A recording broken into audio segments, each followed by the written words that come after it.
Cinta untuk rumahmu menghanguskan aku. Bagian pertama. Haleluya. Haleluya. Haleluya. Haleluya. Puji Tuhan, mari kita buka kita. Ada sekolah minggu di bawah ya.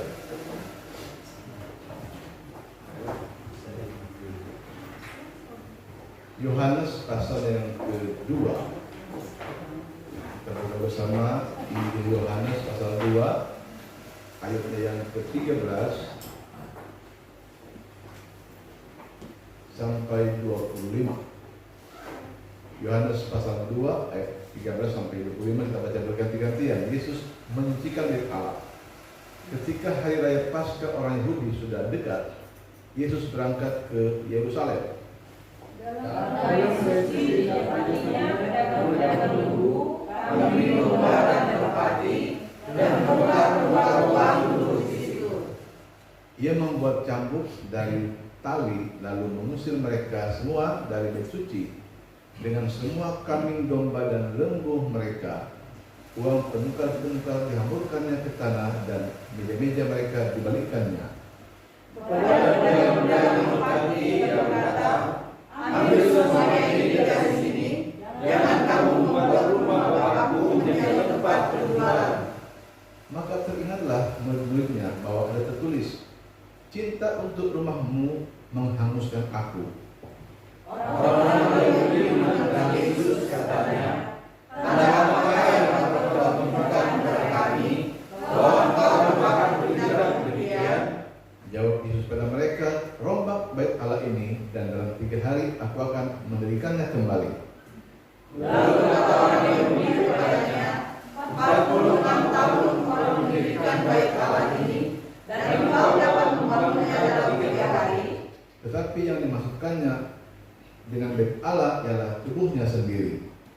Kemudian sesudah ia bangkit dari antara orang mati, barulah teringat oleh murid-muridnya bahwa hal itu telah dikatakannya, dan mereka pun percaya akan kitab suci dan kata-kata yang telah diucapkan Yesus.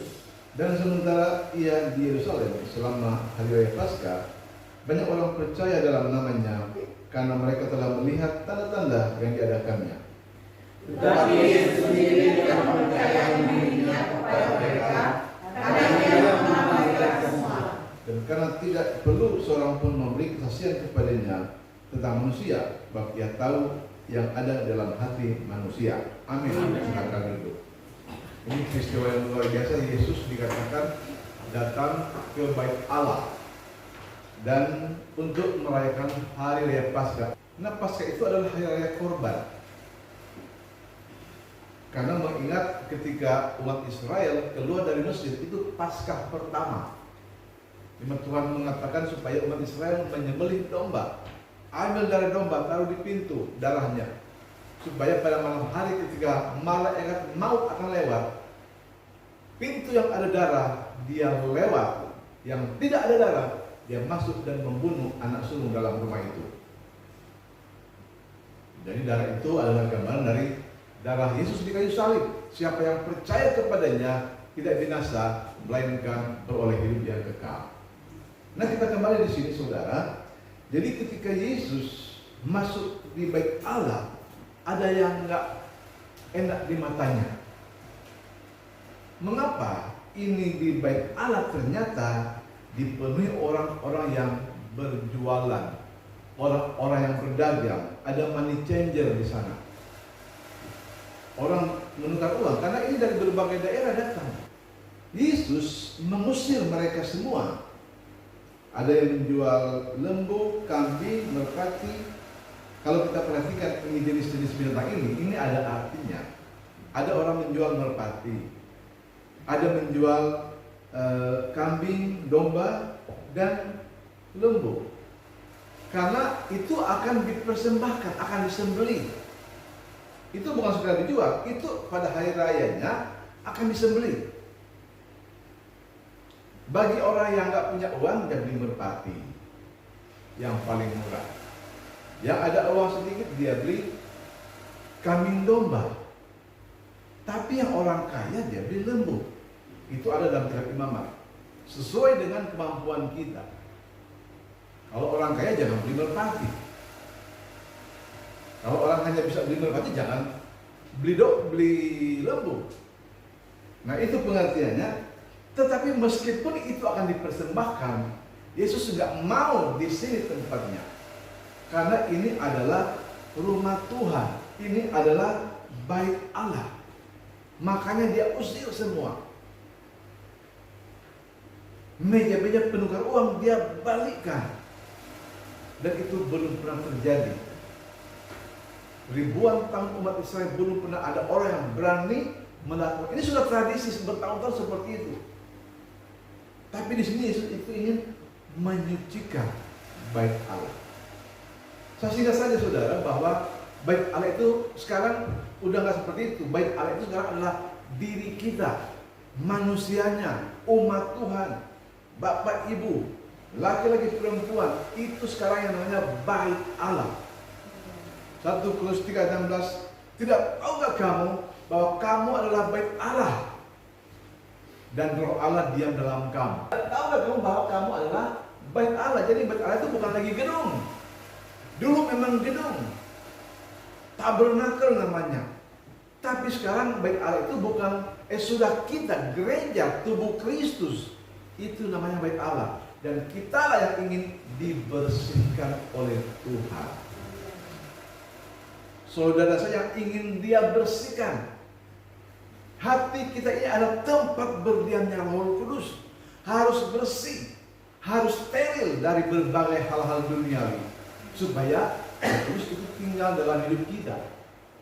Mari kita lihat apa yang Tuhan ingin bersihkan dari kita. Saya nggak tahu hati saudara, saya nggak tahu pikiran saudara. Hanya Tuhan yang tahu dan Anda yang tahu. Tapi kalau engkau menemukan ini, itu berarti engkau harus relakan dirimu dibersihkan oleh Tuhan. Kita lihat Galatia. Galatia pasal yang ke-5. Galatia 5 ayat yang ke-19 mulai. Perbuatan daging telah nyata, yaitu percabulan. Ini pertama. Tuhan ingin bersihkan pikiran cabul, roh cabul dalam kita, dia ingin bersihkan. Kemudian apa lagi? Kecemaran, hawa nafsu, penyembahan berhala disingkirkan, sihir disingkirkan, perseteruan, perselisihan, iri hati, amanah, kepentingan diri sendiri, perkiraan roh pemecah, kedengkian, kemabukan, pesta pora dan sebagainya. Terhadap semuanya itu kuperingatkan kamu seperti yang telah kubuat dahulu bahwa barang siapa yang melakukan hal-hal yang demikian, ia tidak akan mendapat bagian dalam kerajaan Allah. Amin. Ini yang Tuhan ingin bersihkan dari hidup kita. Saya tulis ada 16 jenis dosa yang ada di sini yang Tuhan ingin bersihkan dari kita.